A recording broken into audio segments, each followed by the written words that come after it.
Olá, pessoal. Vamos dar continuidade, então, ao nosso curso de programação em linguagem Fortran.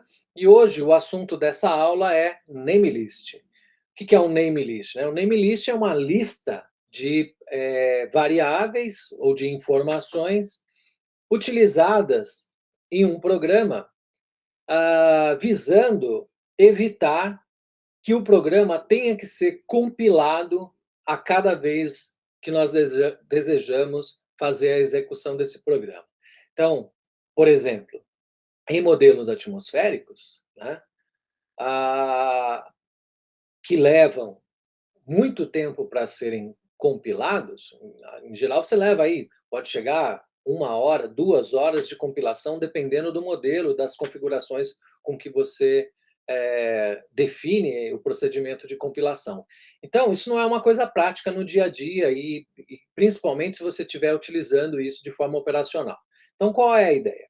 Você compilar o modelo uma única vez e todas as mudanças, por exemplo, dimensões da grade, posição da grade, latitude e longitude, data de integração de um modelo, duração da integração, são todos aspectos, nome do arquivo de entrada, nome do arquivo de saída, definição dos arquivos que vão servir como condição inicial, a condição de fronteira, temperatura da superfície do mar, enfim, uma variedade de informações que são necessárias para o modelo a cada vez que você faz a integração com ele. Então, no Fortran, você tem esse procedimento facilitado utilizando essas listas de arquivos chamadas de name list. Servem, então, para fazer alterações nos parâmetros existentes num programa sem que haja necessidade de uma nova compilação, certo? Então, eu compilo o modelo uma única vez, eu compilo o código uma única vez e alterações serão possíveis, algumas, né, eu vou definir quais são essas alterações possíveis, cada vez que nós formos fazer a integração ou utilização daquele código já compilado, tá certo? Então isso é muito útil no dia a dia operacional ou no uso de modelos atmosféricos ou oceânicos ou qualquer modelo tridimensional, né, determinístico, que dependa de condições iniciais e de fronteira e de uma série de outras configurações. Por exemplo, a gente pode mudar, né, o comprimento, o número de elementos de um vetor ou de matrizes, nome de cadeias de caracteres, por exemplo, o diretório em que eu estou colocando os arquivos, sem a necessidade de que eu tenha que compilar novamente o código. Valores de constantes, a condição inicial, a informação dos arquivos que são utilizados para fazer a integração do modelo, diversas informações que podem ser variáveis a cada vez que eu executo o modelo. Ou quando eu utilizo o modelo, o código, né, em outros lugares. Por exemplo, eu vou mudar a latitude e longitude, né? Vou definir uma grade maior, se eu quiser cobrir um pedacinho pequeno do domínio, eu vou utilizar um determinado número de pontos. Se eu quiser fazer a integração sobre um continente, só eu mudar também o número de pontos. Sem a necessidade de ter que compilar todo o código novamente cada vez que eu fizer uma alteração. Então, que o programa vai fazer? Ele vai ler essa lista de informações, essa lista de variáveis, e vai utilizar do artifício que nós vimos na última aula sobre alocação dinâmica de memória para fazer a reserva de memória necessária para fazer a integração do modelo, certo? Então, é um procedimento extremamente útil. Facilita, então, o procedimento de alocação dinâmica de memória, certo? Como eu mencionei anteriormente. Então, aqui nós temos um exemplo de name list. Então, primeiramente, nós vamos utilizar lá no campo de declarações, nós faremos a declaração informando que, neste caso aqui, eu chamei de exemplo, essa variável exemplo constitui um name list, ou seja, ela é uma lista de arquivos. E aqui eu tenho uma listinha, né, das variáveis que serão informadas dentro desse arquivo name list. Isso dentro do programa principal, tá certo? Então aqui eu tenho uma lista de variáveis, né? E vou utilizar então, vou criar essa mesma sequência de variáveis dentro de um arquivo externo, no formato ASCII, por exemplo, em que eu vou criar essa name list. Então imagine que eu tenho essa linha aqui dentro do programa, né, dentro do nosso programa principal, e paralelo a esse programa principal, eu tenho um arquivo que contém essas informações. Então, aqui eu tenho lá dentro do programa principal, vou fazer a compilação, né, definir o uso dessas variáveis. E fora do programa, nesse arquivo ASCII, eu vou definir quais são os valores dessas variáveis. Então, aqui como exemplo, a gente tem essa namelist, que eu chamei de exemplo. Então, ela começa com um e-comercial aqui na primeira linha, exemplo, que é exatamente o nome que eu coloquei aqui quando eu criei a namelist. E aqui eu tenho a lista de variáveis. Então, aqui eu tenho um inteiro, né, valor 11, uma variável L aqui, que eu chamei de, é uma variável do tipo lógico, que eu estou chamando de true, R$ 1 de 4 bytes, que eu chamei de R4, R$ 1 de dupla precisão, que eu chamei de R8, né, então, definido aqui. Um número complexo de 4 bytes, então ele acaba ocupando 8 bytes, como eu tenho dois elementos, né, a parte real e a parte imaginária, então ele ocupa 8 bytes. E aqui eu tenho um complexo de 16 bytes, que é um complexo de dupla precisão, cada parte real e parte imaginária aqui de dupla precisão.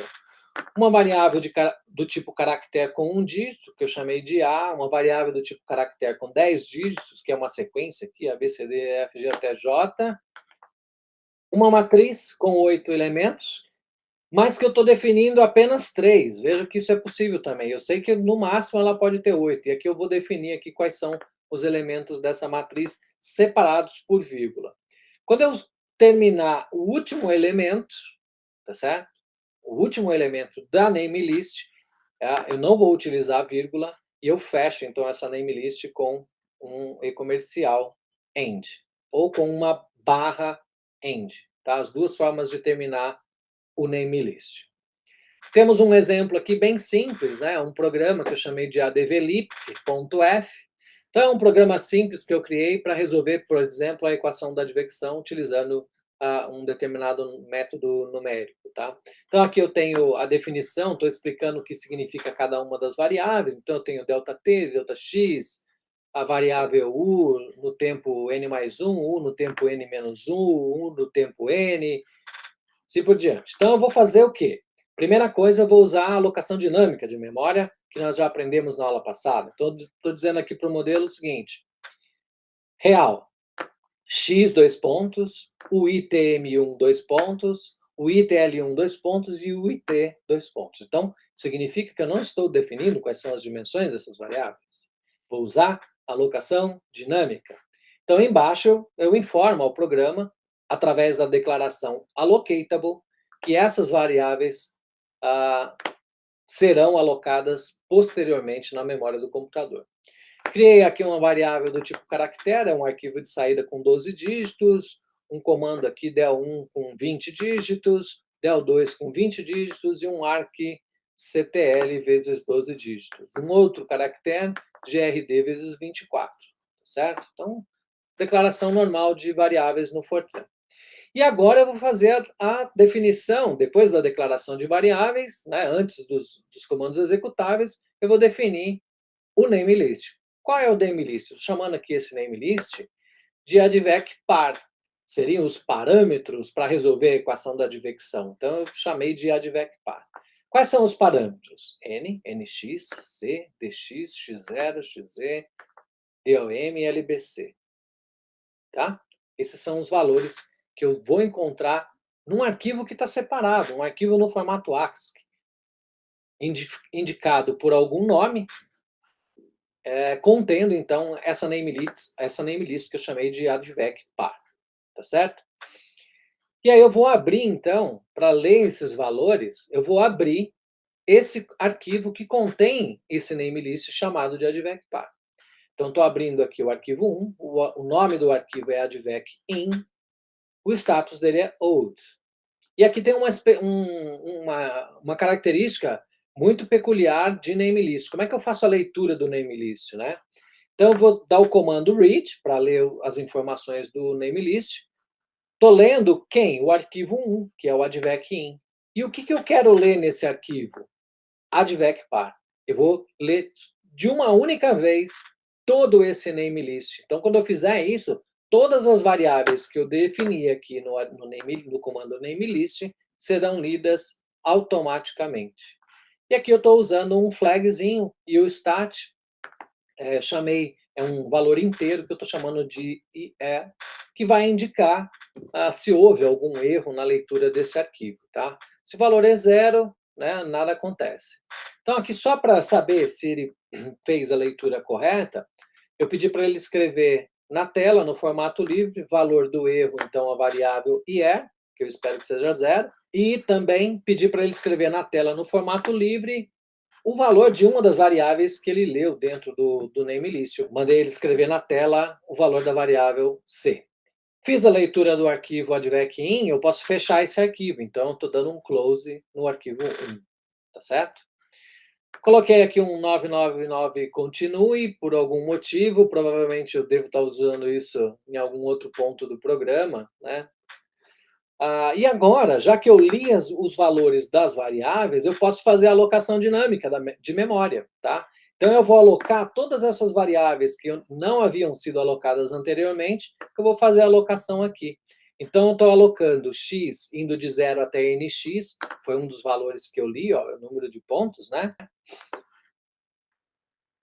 Estou alocando a variável uitm1, que também vai de 0 a nx, então ela é definida em todos os pontos de grade.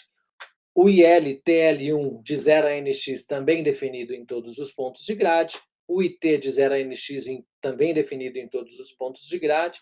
E aqui eu estou usando o flag stat igual a iOS. Por quê? Eu quero saber se houve algum problema na alocação de memória, né, como eu já mencionei anteriormente. E aqui eu faço a verificação. Se o iOS for diferente de zero, então escreva na tela, no formato livre, problemas na alocação de memória. Sai do programa, o fim lógico, né? Então, se ocorrer algum problema na alocação de memória, fim lógico. Então, fechando aqui esse if, eu coloquei um end if. Então, essa seria a linha para verificar se a alocação dinâmica de memória funcionou direitinho. Então, essa é a utilidade da namelist em combinação com a alocação dinâmica de memória. Bem interessante, né? Como que seria, então, o arquivo que contém essa informação advec_par, o arquivo advec_in, tá? Então, eu chamei esse arquivo de advec_in. O que tem lá dentro do advec_in? Então, está aqui o arquivo advec_in, e ele começa com a informação e-comercial, advec_par, né? E aqui eu tenho umas informações, né, que servem para dizer para o usuário para que se destina aquela namelist, tá? Então, o nome da namelist é advec_par. Comentários, né, feitos da mesma forma como a gente faz num programa em Fortran. Então, aqui eu comecei com um ponto de exclamação no início de cada linha, então ele sabe que isso daqui são comentários.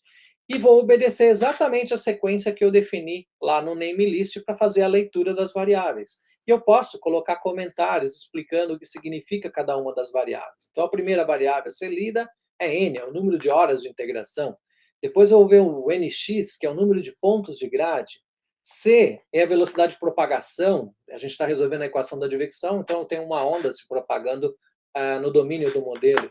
Dx vai definir o espaçamento de grades. O x0 aqui é o ponto central da grade. Esse xe é um parâmetro, é o desvio padrão, que é um parâmetro que a gente utiliza na distribuição gaussiana, né, para definir qual é a forma da distribuição.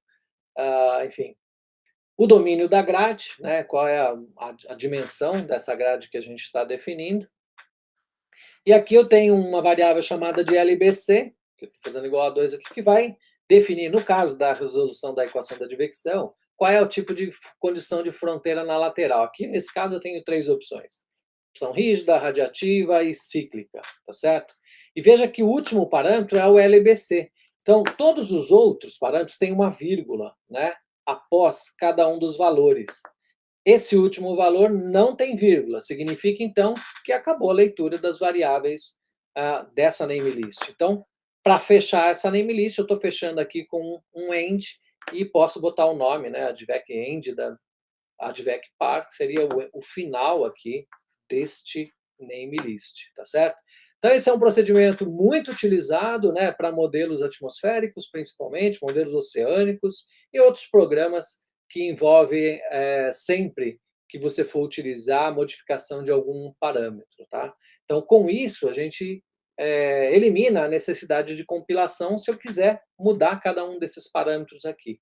Associação, então, entre o name-list e a alocação dinâmica de memória, procedimento extremamente útil no Fortran, tá certo?